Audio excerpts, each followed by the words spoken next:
វាលំបាកខ្លាំងដោយសារខ្ញុំខ្វះខាតច្រើនខ្ញុំរោព្រឹកមិនកាលទៅល្ងាចអត់មានអីហូបដែរសំបីតែអង្គពេលខ្លះក៏ខ្ញុំអត់មានហូបដែរហើយឥឡូវនេះខ្ញុំបានធូរដោយសារខ្ញុំបានដាំអីបានច្រើនហើយបានជីវភាពខ្ញុំបានកូនទៅរៀនអីគ្រប់គ្រាន់អាចមានលុយកូនរៀនបានឲ្យដោយស្រួលឥឡូវហើយខ្ញុំអរគុណដល់អង្គការមិនធ្វើដែលជួយ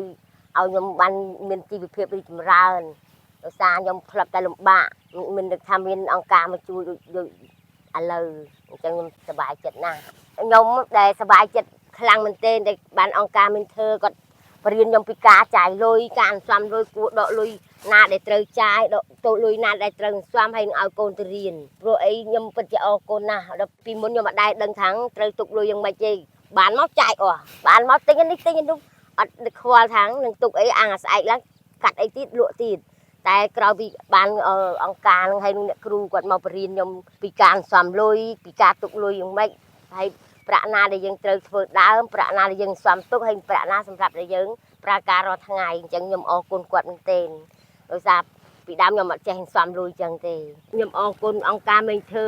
អង្គការនេះពិតជាជួយខ្ញុំពិតប្រកបមែនអត់មានថាកុហកឬក៏ចេះតែថាបោកប្រាស់ទេគឺគាត់ជួយខ្ញុំឲ្យគ្រួសារខ្ញុំធូរស្បើយមែនហើយគាត់ជួយឲ្យគ្រួសារខ្ញុំធូរធារជាងមុនច្រើនផ្លាស់ប្ដូរជីវិតរបស់ខ្ញុំអរគុណអង្គការមេធ្វើណាស់